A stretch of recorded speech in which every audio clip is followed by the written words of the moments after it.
A 16-year-old boy sits motionless on a war horse.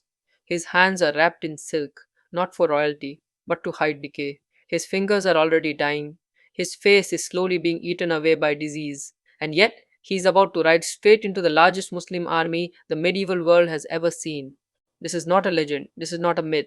This is history. His name is Baldwin Baivi, King of Jerusalem, and what he is about to do should have been impossible. The year is 1177. The sun beats down on the dry hills of the Levant. Dust fills the air. The land trembles beneath thousands of marching boots. Saladin, the most powerful Muslim general of the age, has crossed into Crusader territory with an army estimated at 26,000 men, battle hardened veterans from Egypt, Syria, and beyond. Their objective is simple: crush the kingdom of Jerusalem once and for all. And standing in their path is a boy so sick he cannot feel pain, a boy whose hands are already rotting, a boy who should be lying in a bed waiting for death. Instead, he mounts a horse. This is Baldwin IV, the Leper King. He is 16 years old. By every military rule, what he is about to do is suicide.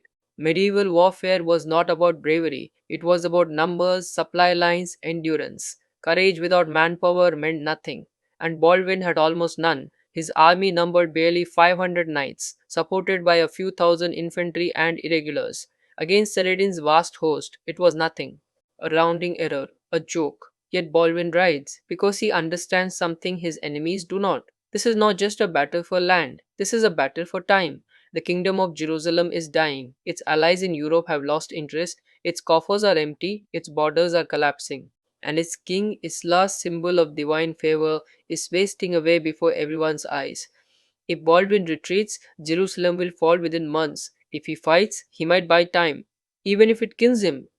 To understand why this moment matters, you have to understand the boy behind the crown. Years earlier, Baldwin was just another child in the royal court, bright, curious, and energetic. His tutor, William of Tyre, one of the most educated men in Christendom, noticed something strange during a lesson. The boys were playing roughly, pinching and shoving as children do. All of them cried out, except Baldwin. William grabbed the boy's arm and squeezed. Nothing. Harder. Still nothing. The flesh tore. Blood appeared. Baldwin didn't react. In that moment, William knew. He had seen it before. He had studied medicine in Europe.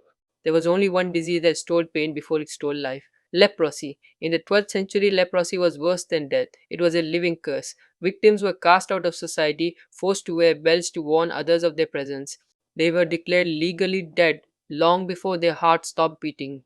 And now, the future king had it. William kept the secret for years, because once the truth came out, everything would change, and it did. When Baldwin's father, King Amalric, finally learned the truth, he faced an impossible choice: reveal his son's condition and shatter the kingdom's legitimacy, or hide it and pray for time. He chose silence. For years, the disease was concealed beneath robes and gloves. The court pretended, the people whispered. And the boy grew weaker. Then, in 1174, King Amalric died suddenly of illness. The crown passed to a 13-year-old leper. The kingdom trembled, enemies circled, and somewhere beyond the desert, Saladin watched and waited, because he knew what this meant: a dying king, a fractured realm, and a perfect moment to strike. Yet, what no one could have predicted, what no strategist could have planned, was that this broken boy would become one of the most terrifying commanders the Muslim world had ever faced: a king who could not feel pain, and therefore did not fear it. And that is how, in the autumn of 1177, a dying teenager rode out to face an army 50 times his size, knowing full well that this battle would either save his kingdom or end his life. Nothing worked, not prayers, not secrecy, not hope. Leprosy does not negotiate. With King Amalric dead and no other legitimate heir, the crown passed to Baldwin by law, not by mercy. The Archbishop of Jerusalem placed the crown upon the head of a dying boy inside the Church of the Holy Sepulchre, surrounded by nobles who all understood the terrible truth. This coronation was not about leadership, it was about delay. They were buying time. Baldwin stood before them, barely able to grip the ceremonial scepter. His fingers, already numb and scarred, refused to close properly, but his voice, at least for now, was steady, and so the nobles bowed, not because they believed in his future, but because the alternative was civil war. A kingdom without a king would tear itself apart long before Saladin ever needed to lift a sword. So Baldwin was crowned, not because he was strong, but because he was necessary. The nobles understood the math. A dying king could be managed, a child king could be guided. And when the time came, power could pass quietly to a regent, a husband, or a strong man willing to seize it. The kingdom would survive, at least long enough to matter, or so they hoped. By 1175, Baldwin's disease advanced exactly as medieval physicians expected: slow, cruel, and unstoppable. Leprosy attacked his nerves first. Pain disappeared, and without pain, the body lost its most vital warning system. Small cuts went unnoticed, infections festered, flesh blackened, fingers lost sensation, then strength, then life itself. The blood supply to his extremities failed, and his hands became dead weight attached to a living body. His face was next. Lesions formed along his cheeks and brow. The cartilage of his nose began to collapse. His eyelids thickened. His vision dimmed. In a world where kings ruled as much through appearance as authority, Baldwin's disfigurement was a political crisis. A king was supposed to look chosen by God. Baldwin looked cursed. So he adapted. He wore veils. He sat in shadowed halls. He learned to project authority through stillness and voice rather than presence. He stopped writing and dictated every order. Servants guided his hands when documents required his mark. He could no longer buckle armor, tie straps, or mount a horse alone. Each morning, attendants dressed him like a child, lapping his failing body in layers of cloth and dignity. And still, he ruled. Every report from the frontier was read aloud to him, every petition heard, every decision weighed. His mind remained sharp even as his body disintegrated. Saladin knew all of this. Muslim scouts and informants fed him detailed reports. They described the king who could no longer feel pain, the hands that trembled, the king who needed help to mount a horse. To Saladin, this was not tragedy, it was opportunity. By 1177, the political landscape had shifted dramatically. Saladin was no longer a regional warlord. He was the undisputed master of Egypt and Syria. Through patience, manipulation, and calculated brutality, he had eliminated every rival who stood in his way. His rise had been surgical. First, he took Egypt, ending the Fatimid Caliphate without a massive war. Then he consolidated power, neutralizing dissent through diplomacy or force. Next, he absorbed Damascus, Aleppo, and the surrounding regions. One by one, Muslim factions that once fought each other now answered to him. For the first time since the Crusades began, the Islamic world stood united, and standing alone in its path was the kingdom of Jerusalem. Saladin's spies brought him constant intelligence. They told him of Baldwin's failing body, of the scattered Frankish garrisons, of the thinly stretched knights guarding distant castles. They told him Jerusalem was vulnerable, and they were right. By autumn of 1177, Saladin saw his moment. He assembled an army unlike anything the Crusader states had faced in a generation, tens of thousands strong: Mamluks, Kurdish cavalry, Syrian infantry, veterans hardened by decades of war. This was not a raid, it was an execution. His plan was simple: march north, overwhelm the frontier, and march straight to Jerusalem before the Franks could gather their forces. The kingdom's defenses were thin. The main Frankish army was scattered across the north. Jerusalem lay exposed. Saladin crossed the border. Villages burned. Crops were seized. Roads filled with refugees. And still, Baldwin did not retreat. He knew exactly what was coming. He knew that if he waited behind walls, Jerusalem would starve. If he fled, the kingdom would fracture. If he surrendered, history would forget him. So he made a decision that stunned everyone around him. He would ride out to meet Saladin, not as a boy, not as a victim, but as a king, a dying king, riding toward an army that outnumbered him more than 10 to 1. And in doing so, Baldwin IV made the most dangerous choice of his life, the choice that would turn a sick teenager into legend. The decision had been made, not by chance, not by impulse, but by men who understood that hesitation was deadlier than any sword. The moment Baldwin gave the order, the entire camp changed. The air shifted. The tension that had been building for days snapped into focus. Messengers ran. Armor clanked. Horses stamped and snorted as if sensing what was coming. This was no longer a march. This was a charge toward destiny. Saladin's army was enormous, too large to fight head on, too confident to expect resistance. His troops were scattered across the countryside, feeding, resting, gathering supplies. They believed the Crusader army was still far to the north, hiding behind walls, waiting to die slowly. They were wrong. The Christian host moved like a blade in the dark. No banners raised, no horns sounded, just the dull thud of hoofs on hard earth and the low murmur of men preparing to gamble their lives on a single strike. Baldwin rode at the center, lashed to his saddle by leather straps. His hands were wrapped tightly, fingers useless, but his spine was straight. His face, half hidden behind cloth, was pale, unmoving. Pain was constant now, a dull roar beneath every thought, but it no longer mattered. Pain had become background noise to a greater purpose. He was not riding to survive, he was riding to end something. As the column advanced, scouts returned with rapid reports. Saladin's main force was encamped near Mongesad. spread wide, relaxed, confident. Fires burned freely. Tents stood open. Horses grazed unattended. The Muslim army believed the Crusaders were days away, not hours. That assumption would cost them everything. Baldwin called his commanders together one final time. "We strike hard," he said, his voice hoarse but steady. "We do not stop. We do not pursue. We break them, and we break their will." The plan was brutally simple. The Templars would form the spearhead, 80 of the best heavy cavalry in the world, armored like walking fortresses. Behind them, the main body of knights would follow in tight formation, accelerating into a full charge. Infantry would surge behind, exploiting gaps, protecting flanks, killing stragglers. Speed, shock, terror. If they hesitated for even a moment, they would be surrounded and annihilated. The sun climbed higher as the army formed up behind a low ridge overlooking the Muslim camp. From their vantage point, they could see tents scattered like cloth on the earth, banners fluttering lazily in the breeze, soldiers unarmored and unprepared. The enemy had no idea they were about to be hit by the full force of a crusader charge. Baldwin ordered the true cross brought forward. The relic was raised high, catching the sunlight. Men fell to their knees. Some wept, some prayed, others simply stared, hearts pounding, knowing this might be the last thing they ever saw. The king spoke once more.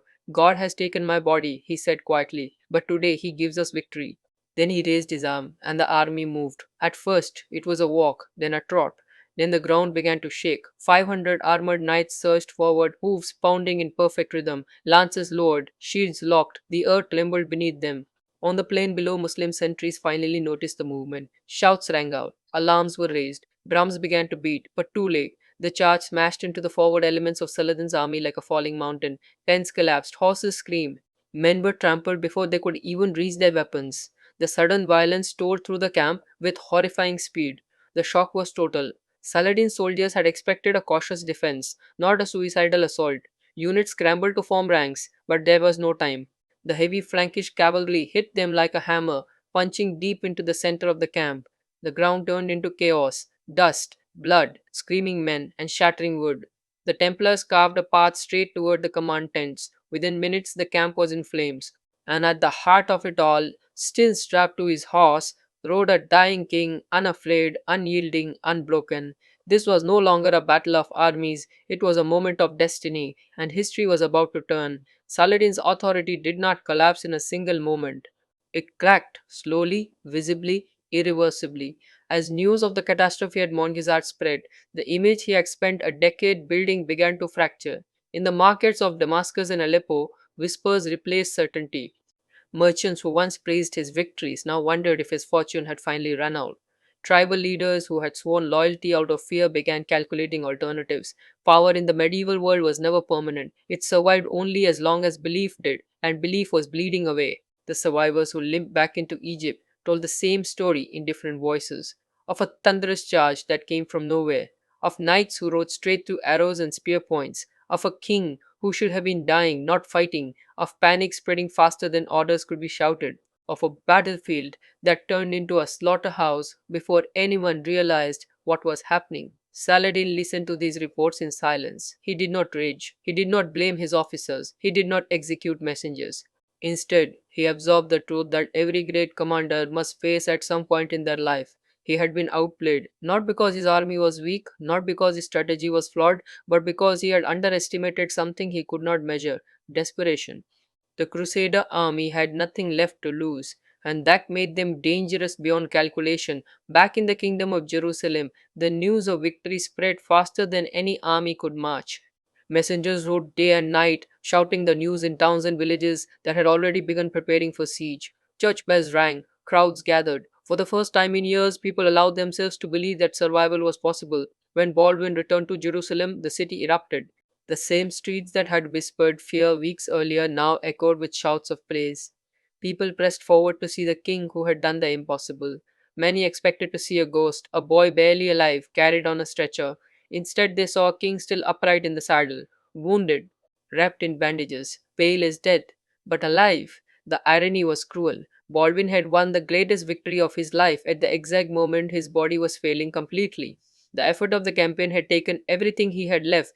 The disease accelerated after Montgizard, as if angered by his defiance. Within months, he could no longer walk without assistance. His vision deteriorated further. His hands lost even more function, yet his mind remained sharp, perhaps sharper than ever. The victory at Montgisard did not end the war, it bought time.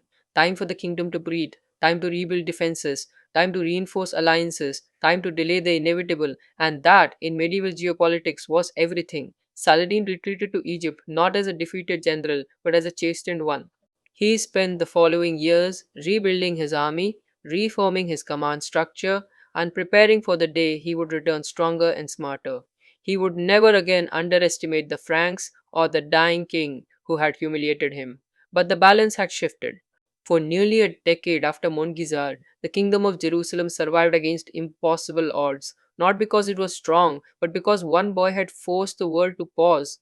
Baldwin IV ruled until his body finally gave out in 1185, not on a battlefield, but in a bed, blind and nearly immobile, at the age of 24. He died knowing he had held back the tide longer than anyone thought possible. He never married, he left no heirs, but he left behind a legend that even his enemies respected. Saladin himself would later speak of Baldwin with a mixture of admiration and regret. He had faced many enemies in his life, but few who impressed him as deeply as the dying king who rode to war knowing he would not live to see old age. History often remembers conquerors and empires, but sometimes it remembers something rarer. A boy who refused to surrender to fate, a king who fought with a body that was failing him, a man who proved that courage is not the absence of fear, but the decision to move forward anyway. That was Baldwin of Jerusalem, and for one impossible moment in history, he stood unbroken against the world. By the time Baldwin turned 18, the kingdom he ruled looked older than he did. The victory at Montgisard had bought Jerusalem time, but time was a currency that drained faster than gold. Every month that passed revealed how fragile that miracle had been. The battlefield triumphs had not healed the fractures inside the kingdom, it had only delayed their collapse. Baldwin's body continued to fail him in ways no victory could reverse. His hands, once merely numb, had become twisted and partially clawed. His fingers no longer straightened, he could not feel heat or cold. When he gripped objects, servants had to place them carefully between fingers that no longer responded to command. Writing became impossible. Even holding a cup required assistance. His eyesight worsened until faces blurred into shadows unless they stood close, and yet his mind remained terrifyingly sharp. That was what unsettled everyone around him. He could no longer fight, but he could still think. And he thought constantly about survival. The court of Jerusalem had become a battlefield of whispers. Noble families maneuvered endlessly, each trying to position themselves for the inevitable succession. The kingdom's future depended on one question: who would rule after Baldwin? His younger sister, Sibylla, was the obvious answer, but she was a woman in a world that distrusted female rule, and worse, she was unmarried. Her hand in marriage meant control of the kingdom. Every major noble faction wanted her, and Baldwin knew it. The boy who once charged into battle now fought a quieter, more dangerous war, one of marriages, alliances, and intrigue. Every decision he made carried consequences measured not in lives lost on a battlefield, but in the future of the kingdom itself. Meanwhile, Saladin was not idle. Though humiliated at Montgisard, he learned from defeat with ruthless efficiency. He rebuilt his army methodically. He reorganized his command structure, replacing officers who had failed him. He tightened supply lines. He fortified key cities. He studied Frankish tactics obsessively. And he waited. The years following Montgisard were not peaceful. They were tense. Raids continued. Border skirmishes flared. But neither side committed to a full scale invasion. Both were recovering, both were preparing. Baldwin's health deteriorated steadily. By 1180, he could no longer mount a horse without being lifted. By 1181, he could no longer walk unassisted. By 1182, he was effectively blind, yet still he ruled. Visitors described a young man whose body was failing but whose presence filled the room. When he spoke, the court listened. When he made decisions, they were obeyed. He had become a symbol of endurance, of defiance, of a kingdom refusing to die quietly. But symbols cannot rule forever. The question of succession became urgent. Baldwin arranged the marriage of his sister Sibylla to Guy of Lusignan, a nobleman with connections to the French court. It was a political calculation, one that would later prove disastrous. Guy lacked Baldwin's judgment, patience, and restraint, but at the time he was the only viable option. As Baldwin's condition worsened, power began slipping from his hands. By 1183, he could no longer ride at all. He was carried on a litter, wrapped in blankets, his body barely responsive. He could not feel his own feet. His hands were so damaged that attendants had to guide his fingers when he signed documents. His eyesight faded until the world became shadows and light. And yet he continued to rule. In a cruel twist of fate, Baldwin outlived almost everyone who had once doubted him. He outlived his enemies. He outlived his allies. He outlived his own body. When he finally died in 1185, he was only 24 years old. He had ruled for 13 years, longer than most kings who came before or after him. His death triggered exactly what he had feared. Factional infighting returned immediately. Within 2 years, Saladin would sweep through the kingdom of Jerusalem and reclaim the holy city itself. But Baldwin never lived to see that fall. He died having held the line longer than anyone believed possible. History remembers many conquerors. Few remember the ones who simply refused to break. Baldwin Ivy was one of them, a king who could not feel his hands, but who held an entire kingdom together through sheer will. And that is why, centuries later, his name still echoes, not as a conqueror, but as a defiance. By the time Baldwin reached his 23rd year, the kingdom he ruled existed only through momentum and memory. His body was failing faster than anyone had predicted. The leprosy had claimed almost all sensation below his shoulders. His fingers were curled into rigid claws. His face, once youthful, had become rigid and expressionless, its muscles slowly paralyzed. He could no longer walk. He could barely swallow without assistance. His eyes, clouded and weak, struggled to focus on faces even inches away. Yet his mind remained razor sharp, and that made his final years the most dangerous of all, because Baldwin understood something. No one else in Jerusalem wanted to admit the kingdom was dying, not from foreign invasion, but from its own internal decay. His decision to allow his sister Sibylla to marry Guy of Lusignan had been a political compromise made in desperation. He needed stability. Instead, he created a disaster waiting to unfold. Guy was brave but shallow, charismatic but reckless, ambitious without restraint. He lacked patience, strategic discipline, and most importantly, the respect of the kingdom's senior nobles. Raymond of Tripoli despised him. The military orders distrusted him. The barons considered him dangerous and arrogant. And Baldwin, trapped in his failing body, could do nothing but watch the fractures widen. As the years passed, Baldwin withdrew more and more from public life. He ruled from his bed, issuing commands through trusted advisers. Visitors described the experience as unsettling. Entering a darkened chamber, hearing a steady voice issue orders from behind a veil, never quite seeing the king's face. He had become a mind without a body. In 1183, recognizing that his time was nearly gone, Baldwin made one final, desperate political move. He had his young nephew, Baldwin V, only a child, crowned as co-king. The plan was simple, secure the succession, limit Guy's authority, and buy time. It was a desperate gamble. The court fractured immediately. Supporters of Guy were furious. Supporters of Raymond of Tripoli saw an opportunity to maneuver. The kingdom split into hostile camps, each preparing for the inevitable collapse. Baldwin tried to hold them together through sheer force of will, but the body that had once carried him into battle could barely lift his head from the pillow. By early 1185, he could no longer speak clearly. His hands were useless. He communicated through whispers and gestures, through trusted attendants who had learned to interpret his intent. The leper king, who once led charges, now struggled to breathe. And yet, even as death approached, Baldwin refused to surrender control. In the spring of 1185, knowing he would not live much longer, he made one final decision. He named Raymond of Tripoli as regent for the young King Baldwin V, stripping Guy of Lusignan of real power. It was a last attempt to protect the kingdom from the chaos he knew was coming. Then, quietly, without ceremony, Baldwin IV died. He was 24 years old. No great battle marked his passing. No triumph, no defeat, just the slow extinguishing of a mind that had carried the weight of a kingdom since childhood. The aftermath was immediate and catastrophic. Within a year, Baldwin V died as well, likely from illness. The throne passed to Sibylla and by extension to Guy of Lusignan. Everything Baldwin had tried to prevent now came to pass. Guy led the kingdom into war with Saladin without patience, without preparation, and without understanding the enemy he faced. In 1187, at the Horns of Hattin, the Crusader army was annihilated. Jerusalem fell shortly after. The kingdom Baldwin had spent his life holding together collapsed in a matter of months. History would remember Saladin as the great conqueror who reclaimed the holy city. But history would also remember something else. That for nearly 2 decades, a dying teenager held back the tide through sheer willpower alone. He did not conquer empires, he did not live to see victory, but for as long as he lived, the kingdom endured. And in the brutal arithmetic of medieval power, that made Baldwin IV one of the most remarkable rulers of his age, and the consequences of that single day at Montgisart echoed for decades. Historians have argued for centuries about how such a small force could defeat an army so much larger, better supplied, and better positioned. Some point to luck, others to Saladin's overconfidence, many to the element of surprise. But when you strip away the myths, the answer becomes uncomfortably simple. The victory happened because Baldwin understood something his enemies did not.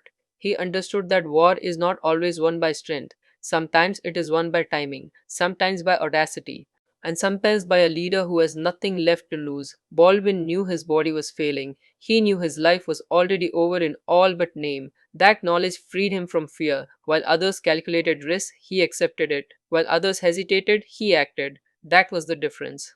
The Battle of Mongisard was not a miracle in the divine sense. It was the product of desperation sharpened into clarity. A dying king chose to gamble everything because he had nothing left to lose. And for one astonishing moment, the gamble worked. But history is rarely kind to those who burn too brightly. After Baldwin's death in 1185, the fragile balance he had held together collapsed with terrifying speed. His nephew, Baldwin V, lived barely a year. Guy of Lusignan, now king, proved incapable of commanding loyalty or discipline. The fractured nobility turned inward, bickering, while Saladin rebuilt his strength with patience and purpose. The kingdom that Baldwin had preserved through sheer force of will unraveled almost immediately. In 1187, 2 years after Baldwin's death, Saladin annihilated the Crusader army at the Battle of Hattin. The true cross was captured, the knights were slaughtered or enslaved. Within months, Jerusalem itself fell. The city Baldwin had saved with his dying body was lost. Yet history does not remember Baldwin IV as a failure. It remembers him as an anomaly, a boy king who should not have survived childhood, a leper who commanded armies, a ruler who held together a collapsing kingdom through intellect and will alone. He did not conquer lands. He did not found dynasties. He did not live to see peace. But for a brief, astonishing window in history, he defied inevitability. In an age where strength was measured by muscle and steel, Baldwin proved that resolve could be stronger than both. And that is why his story endures.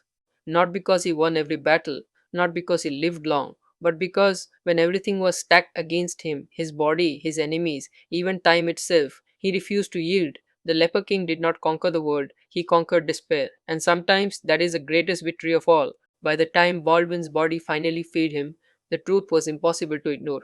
The king of Jerusalem was already dead in everything but name. His legs no longer obeyed him, his hands were twisted, useless, his sight had faded to shadows and blurred shapes.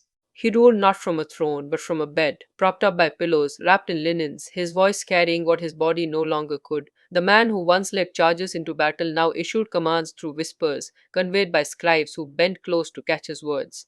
And yet, even in that state, Baldwin remained the axis around which the kingdom turned. He understood something his enemies did not. Power was not held by strength of body, it was held by clarity of purpose. While Saladin regrouped, while rival lords schemed, while Europe forgot the Holy Land entirely, Baldwin kept the kingdom alive through force of will alone. His condition was no longer a secret. Everyone knew the king was dying, but that knowledge did not weaken his authority, it sharpened it. Because every man in Jerusalem knew this truth. When Baldwin was gone, everything would fall apart, and that knowledge terrified them. The final years of his reign were not marked by triumph, but by endurance. Every day was pain, every breath cost effort. His physicians could offer nothing but opium, honey poultices, and prayers. His limbs were twisted and rigid. His face, once youthful, now bore the mask of disease. Yet his mind, razor sharp, remained the kingdom's last line of defense. When he spoke, even his enemies listened. He negotiated treaties personally, calculating every word. He delayed wars not through strength, but through credibility. Saladin knew that Baldwin, even dying, was dangerous. He would not be provoked easily, he would not be intimidated, and he would not make mistakes lightly. That knowledge alone kept Jerusalem safe longer than any wall. But time does not negotiate. In 1185, Baldwin's body finally began to fail completely. He could no longer sit upright. He could no longer sign documents. His attendants fed him, washed him, carried him.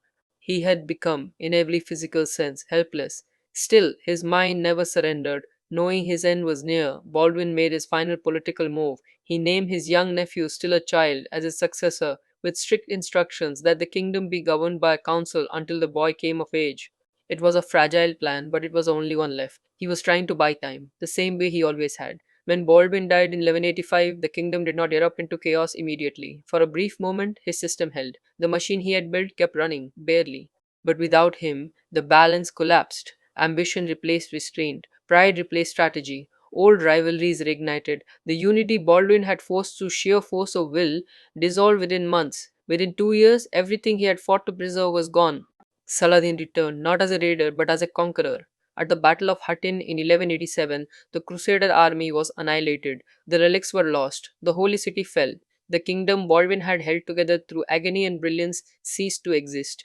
And yet, when historians look back, they do not measure Baldwin Iwat by territory held or years ruled. They measure him by what he delayed, by what he held together against all logic, by the fact that, against every expectation, a dying teenage king faced the greatest military power of his age and made it hesitate.